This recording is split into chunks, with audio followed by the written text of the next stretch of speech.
Bienvenido a tu canal de maqueteo. Hoy os traigo una maqueta que para mí es una auténtica AAA, el SBD3 Dauntless, de una marca que no es muy conocida por precisamente hacer aviones, sino por hacer barcos a 1.700, pero este avión a 1.72 lo ha clavado. Vamos a ir directos a abrir la caja y a echar un vistazo a las instrucciones, que tengo muchas ganas de enseñaroslo, la verdad. Y es que cuando abrí este cacharro tenía intención de compararlo con el de Hasegawa, pero es que no hay punto de comparación. Aunque no, la verdad, diré que hay 25 años de distancia entre el molde de Hasegawa y este de Flyhawk. Estas instrucciones no destacan por ser demasiado extensas, vienen apenas en un pliego donde puedes ver claramente todos los peines de piezas que lleva con las hojas de calcas, y una cosa bastante interesante, ahí abajo podemos encontrar máscaras para la cabina. Esto me encanta. Y es algo que podrían incluir todos los fabricantes, aunque te suba un poquito el precio. El montaje comienza con el armamento defensivo y continúa con la cabina, que por cierto viene bastante bien detallada, incluido el anillo que soporta las ametralladoras. De momento la construcción va siendo bastante tradicional, de montar el interior y luego cerrar el fuselaje. Para el interior de las paredes del avión tenemos un montón de instrumentos que se pueden colocar, parece que están bastante bien detallados. Y en el mamparo central, donde viene la radio y el cuadro de instrumentos en la parte del piloto. La verdad es que con esto el montaje queda bastante sencillo y muy claro. Tras esto colocaremos el interior en el fuselaje y cerraremos con el capó de las ametralladoras, que pinta que va a encajar de lujo. Con esto dejaríamos ya el fuselaje cerrado y continuamos con la zona de la carlinga, si la queremos abierta o cerrada. Esto de que se pueda hacer abierta me parece una auténtica pasada. Luego continuamos con el motor y los trenes de aterrizaje. De momento la construcción va siendo bastante normal. Los trenes de aterrizaje no vienen nada mal, pero yo creo que se pueden detallar todavía bastante más añadiéndole algo de cable. Para finalizar, tienes en las instrucciones la forma de colocar los aerofrenos, que funcionan también como flaps, y las piñas que lleva debajo de las alas. Eso dejaría el montaje listo para sentencia en la pintura. Eso sí, las instrucciones te avisan de que a lo mejor tienes que cortar una pequeña porción del tren de aterrizaje en función de si quieres hacer la rueda extendida o recogida. Llegamos por fin a la parte de la librea. Un esquema de pintura y calcas que viene bastante bien explicado en códigos de pintura de varios fabricantes. Y por cierto que viene en el de Tamiya también, puntazo para Flyhawk. Lo que no me gusta es que no vienen demasiado bien explicados como colocarle los stencils al avión, pero bueno, es solucionable. Por lo demás viene el esquema de color azul y gris. Un esquema que es muy aborrecido por muchos y muy alabado por otros. Personalmente creo que da muchísimo juego. Este en concreto es para la batalla de Midway. Por cierto, y si no lo habíais notado, este avión viene con la librea de Richard Best, el tío al que se le atribuyen 2 hundimientos de portaaviones durante la batalla de Midway. Vamos a echar un vistazo a ver cómo vienen los peines de piezas, que esto pinta pero que muy bien. Comenzamos con el anillo del radiador, donde vemos toda la distribución de aceite y el buje del motor. También tenemos el cuadro de instrumentos, que viene extremadamente bien detallado, esto para poner una calca fantástico. Tenemos también los asientos de la parte trasera, algunos instrumentos que vienen muy bien detallados, aunque los asientos me parecen gruesos, y el suelo de la cabina, que es una auténtica pasada. Tenemos los mamparos que separan todas las secciones del avión y el asiento del piloto, que como ya he dicho me parece que es bastante grueso. Los instrumentos laterales que van en las paredes del avión están muy bien hechos también. Yo creo que esto directamente es para darte un gustazo pintando. La radio viene cargada de detalles, y esto es algo que me encanta porque no suele estar demasiado mimada por otros fabricantes cuando las hacen. Dado que el plástico es blandito, habrá que ver que no nos carguemos ninguno de los radios que lleva esa pieza, así que cuidado aquí. Aunque sí que es cierto que esto me parece mejor que el plástico sea duro y quebradizo, que pegaría peor. El capó del motor es una auténtica pasada. Viene extremadamente bien modelado, no tiene ni una rebaba, de hecho el avión en general no tiene ni una rebaba, y se le pueden apreciar todos los remaches que lleva. Esto me parece una auténtica pasada. El relieve en positivo, yo no sé cómo va a ser de bueno a la hora de juntar las partes del avión y conservarlo. Ahí va a ser lo difícil. Si te gustan este tipo de reviews, déjame tu like. Puedes también compartir la publicación si quieres que lo vean más amigos tuyos. Todo eso me va a ayudar a que el canal crezca y pueda hacer más y mejores vídeos. Vamos con el plato fuerte, los fuselajes. Vienen completamente panelados y remachados. Los remaches por supuesto en positivo, son una auténtica pasada, el grabado es nítido y el plástico se me hace un poquito blando, es muy parecido al de iFix. Esto es algo que la verdad sí que había notado desde que he cogido el primer peine, pero no debería ser ninguna pega de cara al montaje. Por la cara interior encontramos todos los detalles que lleva de costillas y demás, pero tienen una serie de pines de extracción que no me gustan ni un pelo. Eso ha sido un auténtico fallo.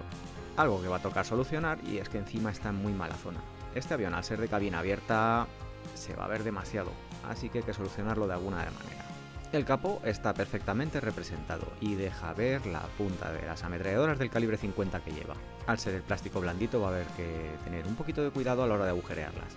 Encontramos los timones de cola que vienen finamente detallados. El motor viene bien detallado, todas las lamas de ventilación de los cilindros están correctamente representadas. E insisto, no tiene ni una mala rebaba.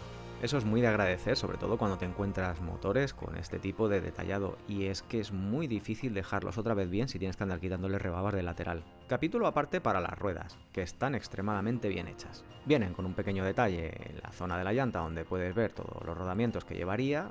Las superficies de control del avión vienen fijas y me parece una oportunidad perdida por parte de Flyhawk, ya que las podía haber dejado como piezas separadas exactamente igual que vienen los aerofrenos del avión. Aunque vienen extremadamente bien definidas y no creo que sea absolutamente ningún problema cortarlas. Eso me permitirá colocarlas en la posición que yo quiera. Por lo demás vienen correctamente representadas y con las costillas finamente marcadas, así que bien hecho.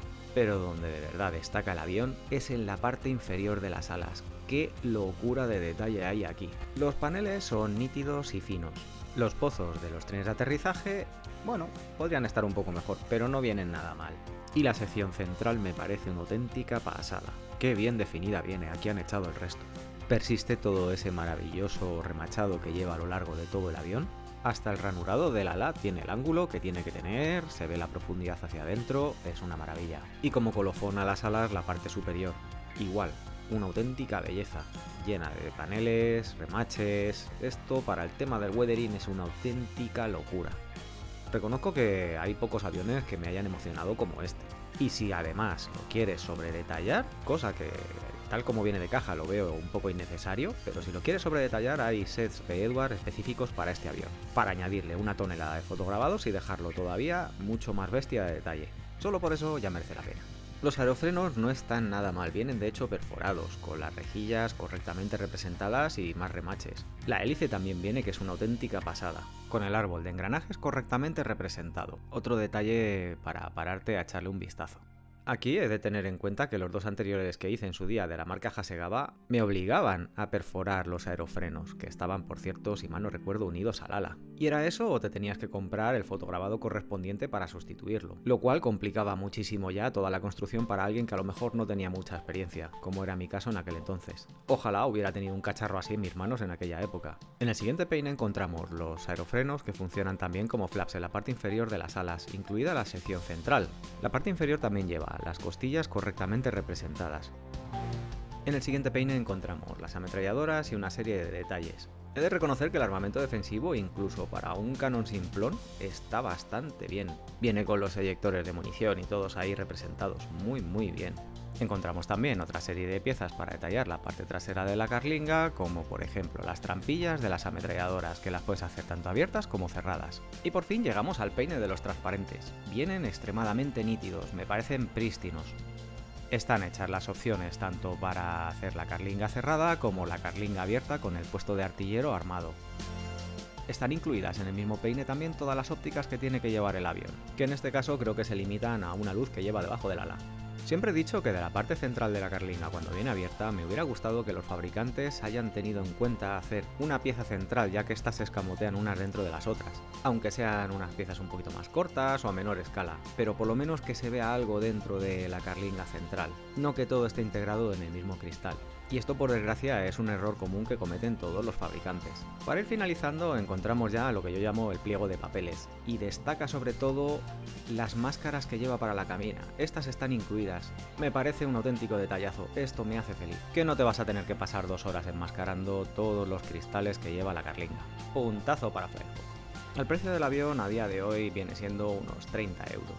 Mucho más caro que la opción que te ofrece Hasegawa, pero también muchísimo más detallada y con más opciones para el interior. Y aunque te suponga un esfuerzo, yo desde luego te recomendaría que si lo ves, lo cojas. No te vas a arrepentir, vale cada céntimo. Para finalizar encontraremos todo lo que son las calcas en una hoja. Me llama muchísimo la atención que estas no tienen ningún tipo de reborde, es como si estuvieran súper mimadas. No parece que el silvering vaya a ser un problema con estas calcas. Incluso la numeración, por más vueltas que les doy contra la luz, no se observa ningún tipo de reborde transparente ni nada como suelen llevar las calcas. Un poquito más abajo encontramos todos los stencils que tiene que llevar el avión. Sinceramente me han parecido unas calcas soberbias, como se nota que esta gente está acostumbrada a hacer barcos. Por cierto que se me olvidaba, viene un pequeño diagrama para montar lo que son las máscaras. Entiendo que son simétricas porque no llevan número como tal. Y con esto rematamos este pedazo de maquetón. Una maqueta que os recomiendo sin duda, tanto si eres alguien que está empezando en el hobby como si ya has hecho unas cuantas, esta te va a sorprender. No solo por el soberbio nivel de detalle que tiene, sino además porque todas las piezas que tiene están realmente bien hechas para detallar el avión. Esto ha sido hecho pensando en el modelista. Y si quieres ir más allá, hay un set de fotograbados de Edward para detallarlo todavía más. Pero tal como viene, yo lo haría directamente de caja, no me complicaría demasiado. Una maqueta fácil, sencilla, yo creo que con unas 85 piezas que van más que de sobra para detallar todo el conjunto, y va a permitir que de aquí salga un auténtico maquetón. Recuerda que si aún no te has unido a la tripulación, puedes hacerlo ahora. Pulsa ese botón de suscribirte, que es gratis, es de las poquitas cosas gratis que te quedan en esta vida. Cualquier duda que tengas, déjamela abajo en la caja de comentarios y pulsa ese botón de like también. Un abrazo muy fuerte a toda la tripulación y nos vemos en vuestro canal de maqueteo.